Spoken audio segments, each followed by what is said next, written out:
రాష్ట్రంలో రైతాంగాన్ని ఆదుకోవడంలో కూటమి ప్రభుత్వం పూర్తిగా వైఫల్యం చెందిందని వైఎస్ఆర్సీపీ ఎమ్మెల్సీ వరదు కళ్యాణి మండిపడ్డారు. అసెంబ్లీ బయట మీడియా పాయింట్లో ఆమె మాట్లాడుతూ అడుగడుగునా రైతుల్ని మోసం చేయడమే లక్ష్యంగా కూటమి ప్రభుత్వం పనిచేస్తుందని ఆగ్రహాన్ని వ్యక్తం చేశారు. ఒకవైపు పెట్టుబడి సహాయం లేదు, మరోవైపు పండించిన పంటకు గిట్టుబాటు ధరలు లభించక రైతన్నులు కుదేలవుతున్న ఈ సర్కార్ నిమ్మకు నీరెత్తినట్లు వ్యవహరిస్తోందని ధ్వజమెత్తారు.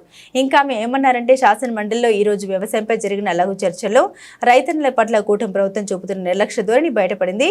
రైతులను ఆదుకోవడంలో అండగా నిలవడంలో ఈ ప్రభుత్వం దారుణంగా విఫలమైంది. ఎన్నికలకు ముందు కూటమి పార్టీలు మేనిఫెస్టోలో చాలా స్పష్టంగా అన్నదాత సుఖీభావ పేరుతో పెట్టుబడి సహాయంగా ప్రతి రైతుకు ఏటా 20,000 రూపాయలు ఇస్తామని తెలిపారు. దానిలో 6,000 రూపాయలు కేంద్రం ఇస్తుంది, మిగిలిన 14,000 మాత్రమే రాష్ట్ర ప్రభుత్వం నుండి ఇస్తామని ఎక్కడా చెప్పలేదు. ఇప్పుడు తాజాగా బడ్జెట్ లో కేటాయింపులో కేంద్రం ఇచ్చి దానితో కలిసి అని చెప్పడం రైతులు మోసం చేయడమే అన్నారు. మంది రైతులకి 31.53 కోట్ల పరిహారం ఇవ్వాల్సిన అవసరం ఉంది, కానీ ఇప్పటి వరకు ఇవ్వలేదు. అంటే జూలైలో జరిగిన ఇంతవరకు మార్చి వచ్చేసినా ఇవ్వని పరిస్థితి మనం చూసాం. అలాగే అక్టోబర్లో అకాల వర్షాలు మళ్ళీ వచ్చాయి.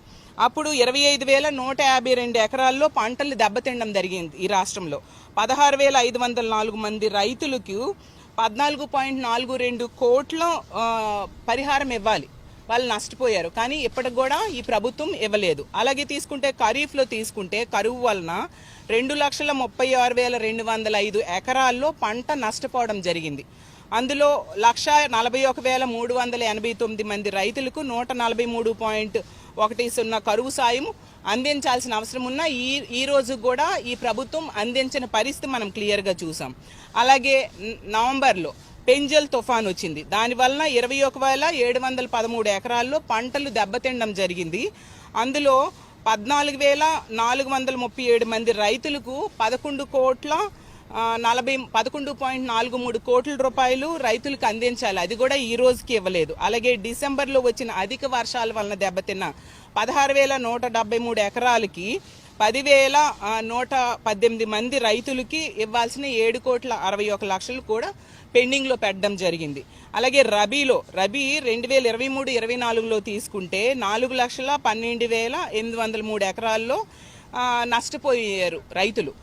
ఎంతమంది? 1,58,470 మంది రైతులు. వాళ్ళకి ఇవ్వాల్సిన 164.05 కోట్లు కరువు బకాయిలు కూడా ఈ రోజు కూడా ఈ ప్రభుత్వం విడుదల చేయలేదు.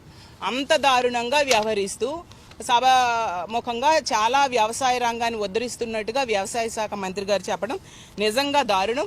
గతంలో జగన్మోహన్ రెడ్డి గారు ముఖ్యమంత్రిగా ఉన్న టైంలో చూసుకుంటే విత్తనం నుంచి విక్రయం వరకు, పెట్టుబడి నుంచి గిట్టుబాటు వరకు ప్రభుత్వమే చూసుకునేది. ఆర్బీకేలను ఏర్పాటు చేసింది, ఈ క్రాప్ ఏర్పాటు చేయడం జరిగింది. రైతుకి ఆదుకోవడంలో ఆ ప్రభుత్వం ఎంతగానో ముందుండడం వలన వ్యవసాయ రంగంలో గతంలో ఎన్నడూ లేనట్టుగా వృద్ధి రేటు 12.97% ఈ రాష్ట్రంలో జగనన్న ముఖ్యమంత్రిగా సాధించడం జరిగింది. గతంలో ఎన్నడూ ఇంత ఎక్కువ వృద్ధి రేటు లేదన్నమాట.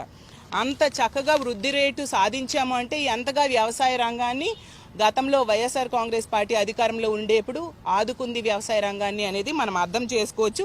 ఇదేదో నేను ఇచ్చిన ఫిగర్స్ కాదు, ఇది ఆర్బీఐ కేంద్ర ఆర్థిక శాఖ ఇచ్చిన రిపోర్టు. దీన్ని బట్టి మనం అర్థం చేసుకోవచ్చు ఎంత మేలు చేసింది జగనన్న ప్రభుత్వం అనేది మనం అర్థం చేసుకోవచ్చు.